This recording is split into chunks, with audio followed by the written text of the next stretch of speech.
Sholat dan dengarti bahwa sholat itu hebat, sholat itu indah, sholat itu mendekatkan diri dengan Allah. Senang gak sih kita ketemu dekat dengan presiden? Senang. Dekat dengan penguasa negeri? Senang. Tapi kenapa dekat dengan Allah yang Maha Agung tidak mau? Nah, orang yang tidak sholat teapalin Allah. Mun apal mas saya yakin mending meninggalkan semua untuk bisa berdekatan dengan Allah pencipta semesta dan perawat semesta. Sholat, pahami sholat. Yang kedua programnya, baca Al-Quran. Tidak usah harus hatam. Baca berapa ayat, terjemahkan, kemudian maknanya dipahami. Kalau tidak tahu maknanya, tolong koleksi beberapa ustadz kontaknya untuk mengetahui dan menanyakan maknanya. Jangan apatis tentang Islam supaya pada saat di alam barzah nanti kita mendapatkan syafaat dari Rasulullah. Kalau kita apatis, tak acuh, cuek terhadap Islam, saya yakin minta ampun kayak gimana juga Rasulullah gak akan nolong. Pengen ditolong oleh Rasul? Harus. Saya aja belum tentu masuk surga kalau Rasul tidak nolong. Karena itu saya berusaha untuk memahami tentang apa yang diajarkan Rasul. Kenapa? Supaya ditolong nanti. Dan kalau saya beramal soleh 24 jam penuh seumur hidup saya, sekarang misalnya 5 tahun deh, belum tentu bisa membuat saya menjadi ahli surga, belum tentu. Karena itu berusaha pahami Al-Quran seayat sepanjang Ramadan ini. Nanti kan ada orang nanya, Umi berapa kali tamat Quran Ramadan sekarang? Alhamdulillah 2 kali. Alhamdulillah. Bu berapa kali tamat Quran? Ah saya mah sekali. Bapak seberapa kali tamat Quran? Ah kan 100 ayat. Wah nih tamat. Ya, saya coba terjemahkan, saya coba tanya tafsirnya kepada para ustaz. Adalah 2-3 ayat yang insya Allah bisa saya amalkan. Nah itu lumayan kan? Jadi bukan tamatnya, tapi makna dan kita bisa mengamalkan. Ya, itu yang kedua. Yang ketiga, perbaiki hubungan silaturahim di rumah. Khususnya suami, istri, anak, orang tua, mertua, ya, besan, kemudian tetangga, teman, juga teman sekerja kita, sejawat kita. Jangan ada keburukan di hati kita, perbaiki. Nah, tentang hubungan suami istri ini saya titip nih. Tentang hubungan suami istri itu, Bu, Pak, rumah tangga itu bukan perjalanan saling meminta, tapi saling memberi dan mendapatkan ilmu. Tidak ada kebahagiaan dalam rumah tangga. Punya istri cantik belum ya? Udah cantik. Hari cantik teh keur senyum keur banget.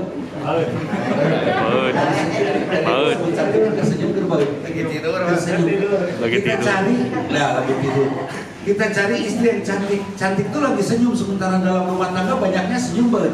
Artinya banyaknya gelis goreng. Artinya tidak cantik banyaknya kan gitu. Oh, rumah tangga bukan untuk saling mencari kebahagiaan, tapi dari segala kekurangan dan kelebihan istri saya belajar untuk bijaksana. Dari segala kekurangan dan kelebihan saya, istri saya belajar. Dari segala kekurangan dan kelebihan anak saya belajar. Ketika saya tahu istri saya jenisnya macan Siberia, maka saya harus menjadi pawang macan Siberia itu. Kalau istri saya macan Siberia, ternyata saya masih statusnya pawang uncal. Ingin menaklukkan pasangan, jadilah pawang yang terbaik. Ustadz, suami saya pelit, Ustadz, kata seorang istri.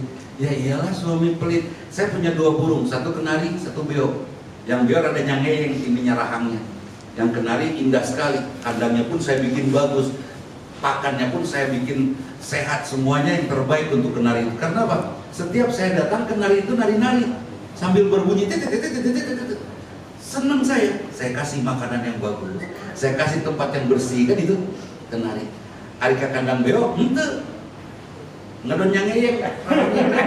Karena setiap saya datang saya gaplok. Kenapa saya gaplok? Sebab setiap saya datang beo ngomong Dudi gelok.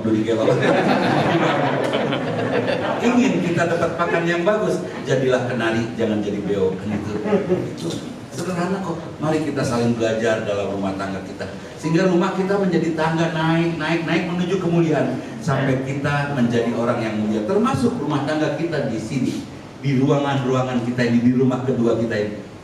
Kan lebih banyak sama teman kantor daripada sama istri ya. Datang maghrib, tibrap, pergi subuh, udah. Jadi istri mangan gitu kok ningali di kantor apa belit lah. Sabar jam di dia. Ini rumah kedua kita. Di sini kita harus banyak belajar. Kantor ini bukan tempat kita nyari uang, catat itu. Udah uang mah pasti dikasih lah, pasti dibayar. Kerja kita pasti dibayar, nggak usah ditanya lagi. Di sini bukan tempat kita nyari uang, tapi tempat kita menyiapkan masa tua kita. Setelah kita kerja hebat di sini, mungkin karir tidak naik-naik cincin kan didinya kursi lagi di setekong. Bisa naik setekong dipindah-pindah wae. Cincin terus di situ nggak apa-apa. Yang penting kita makin mulia, ya kan? Setelah kita pensiun, kita menjadi kakek nenek yang sangat dirindukan cucu. Indah, Pak. Saya dulu pernah waktu SMP pergi ke rumah nenek, nyaman betul berbaring di pangkuan nenek, beri diusapan kunini karena nenek saya mengagumkan. Kakek saya guru, nenek saya istri guru, itu luar biasa. Tentu mungkin ya aki guru, ini istri pedagang.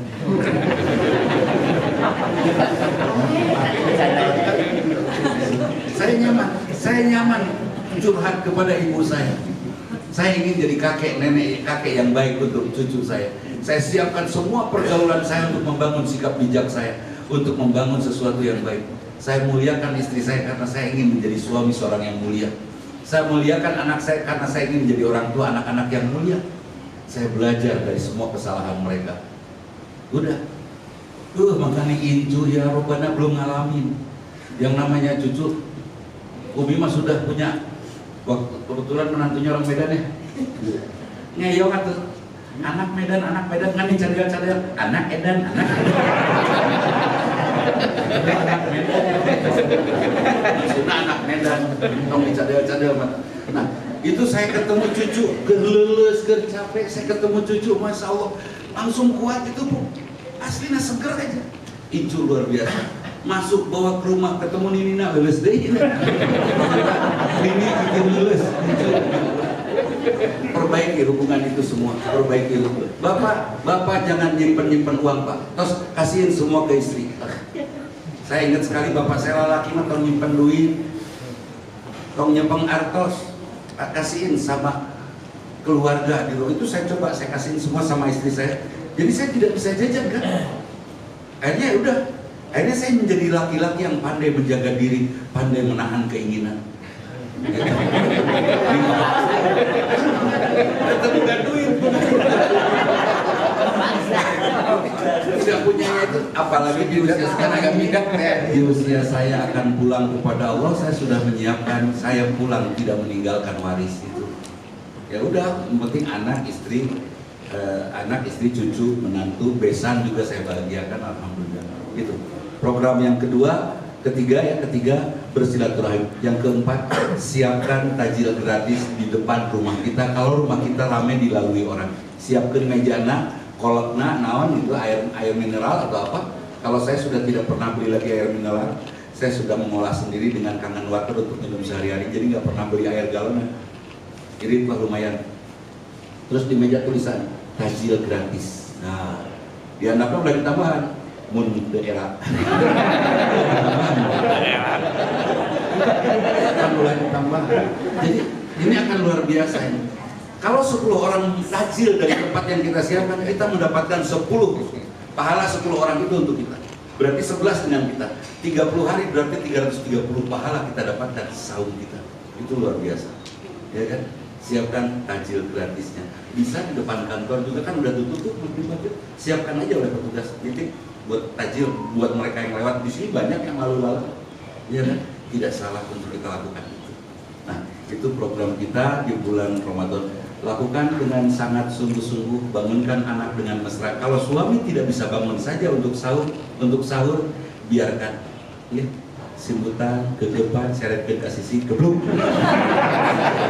Jangan lupa pakai bahasa lebih sayang.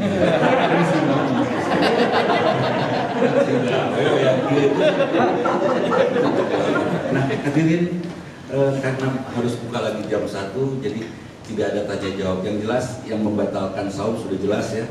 Sikat gigi pakai odol boleh tidak siang hari? Boleh.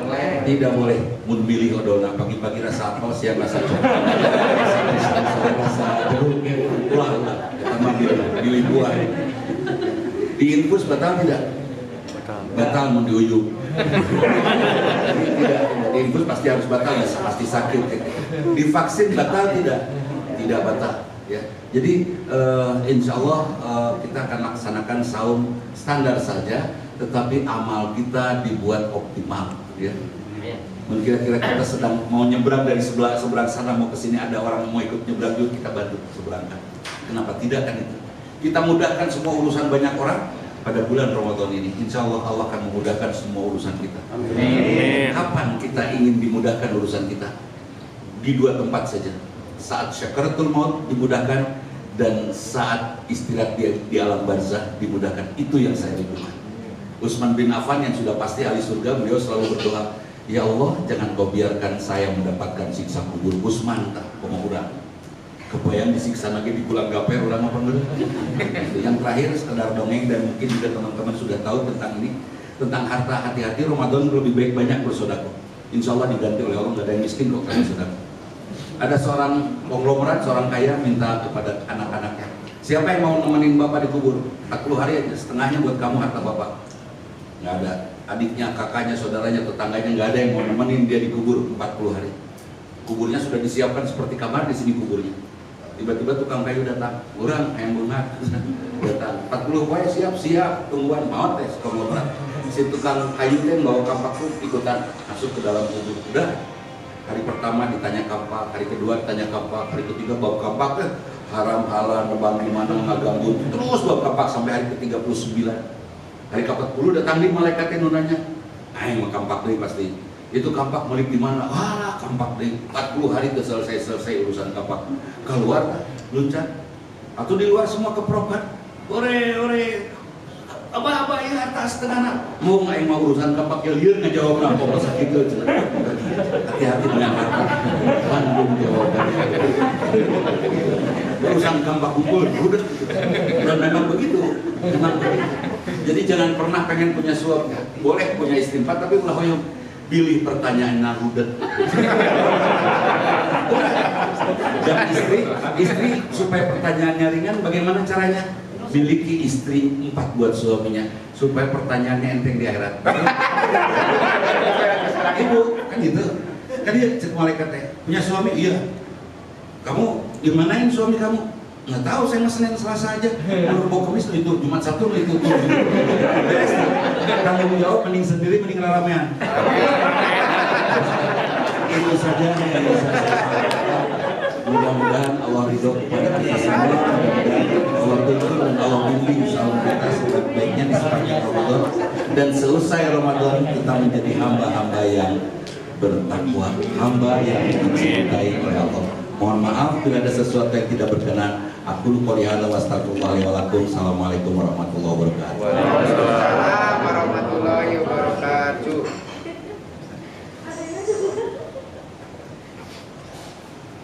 Terima kasih Pak Ustaz atas apa yang sudah disampaikan. Mudah-mudahan ada manfaat dan gunanya kita bisa melaksanakan untuk kita terapkan pada bulan suci Ramadan ini.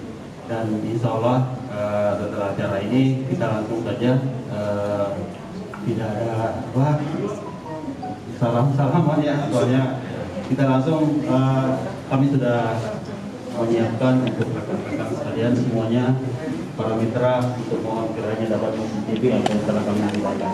Demikian, wabillahi taufiq wal hidayah. Assalamualaikum warahmatullahi wabarakatuh.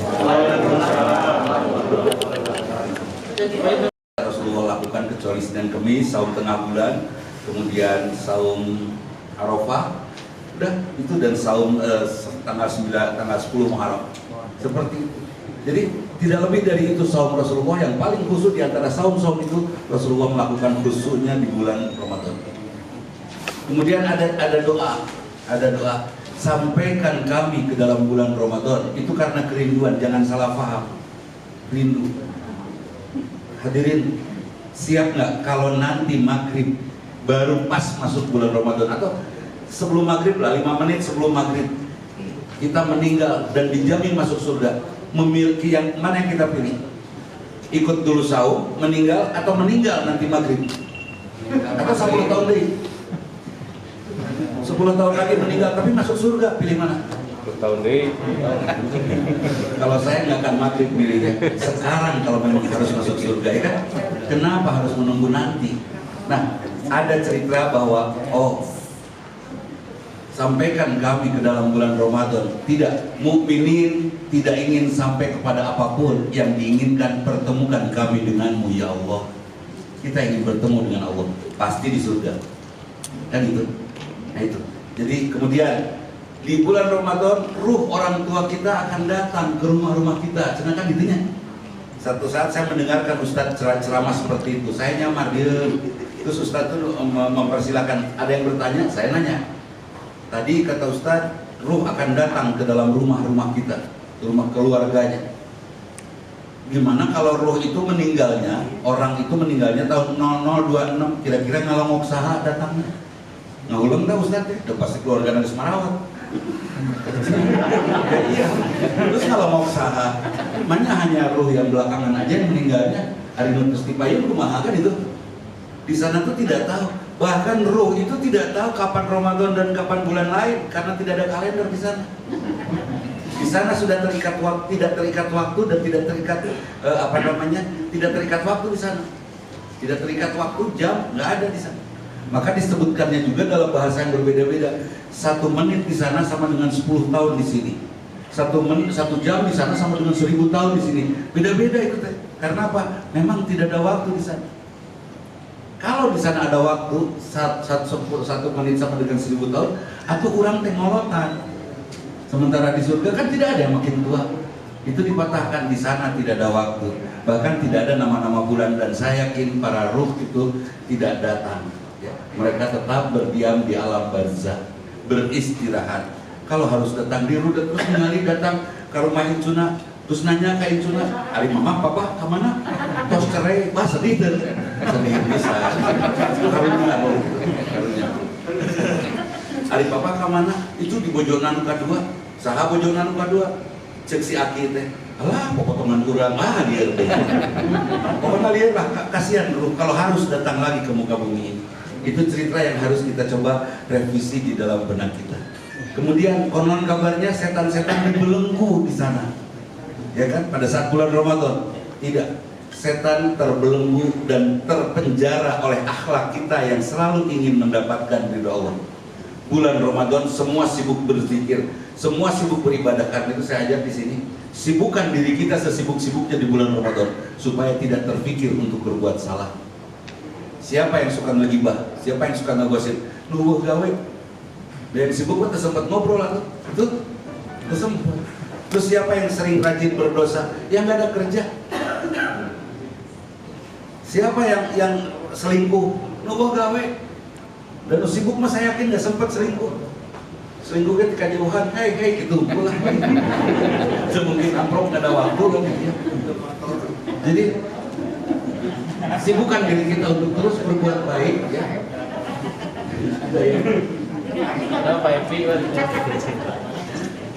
Jadi kesibukan kita membuat setan terpenjara.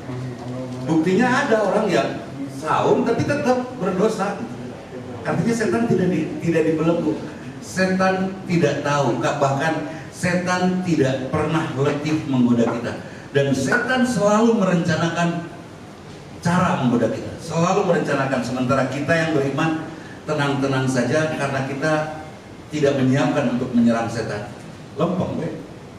Ya, ada nggak yang berpikir menyerang? Cukup kita auzubillahi minasyaitonirrajim. Saya berlindung kepada Allah dari godaan setan yang terkutuk. Cukup begitu. Model saya nih udah mau masuk umur 42 sekarang deh. 42-nya lah. Dulu terakhir di ulang tahun kan Yusuf 42. Taradei kira langkung enak 60 lah. Udah mau masuk 60 saya sudah mulai berpikir bahwa dosa saya kalau saya lakukan itu sudah menjadi dosa besar. Anak muda noel istri yang bukan mahram, dosa. Diampuni oleh Allah. Aki-aki noel istri yang bukan mahram, dosa tuh.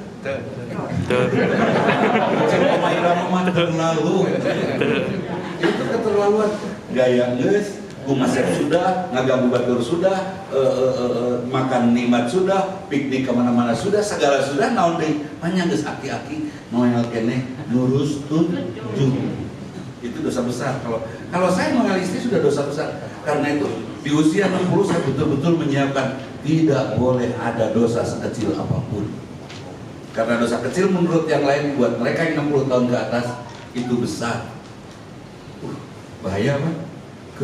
Karena itu latihan dari sejak sekarang. Setan menggoda kita 24 jam penuh dan selalu bersiap menggoda kita, dan kita tidak pernah berusaha untuk melawan setan. Yang ada kita berlindung kepada Allah, menyibukkan diri kita dengan terus berbuat baik supaya kita lupa untuk berbuat salah.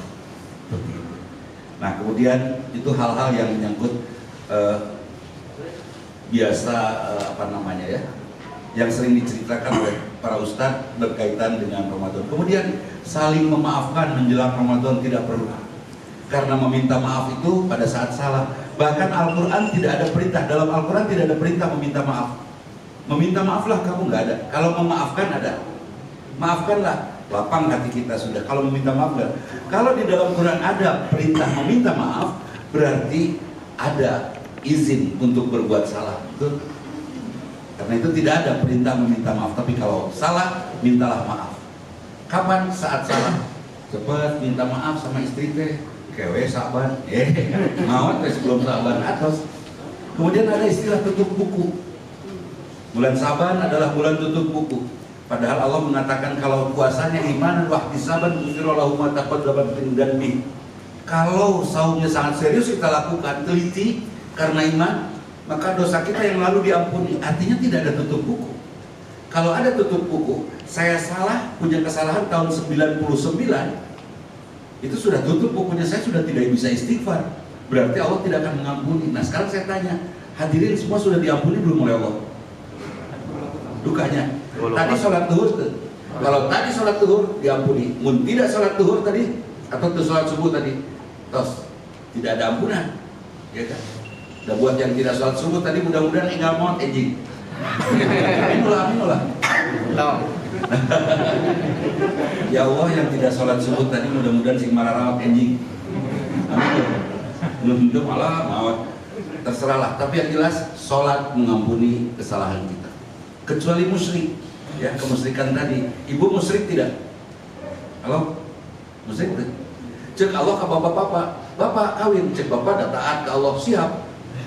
2, 3, 4, siap, kata bapak. Kata ibu naon? Entah. Cek Allah bapak kawin, cek ibu naon? Kawin. Anteng. Entong itu menarik. Kawin, entong eta keur pasea sareng saha? Keur pasea sareng Allah. Allah yang nyuruh, ibu yang melarang kan itu. Wanian.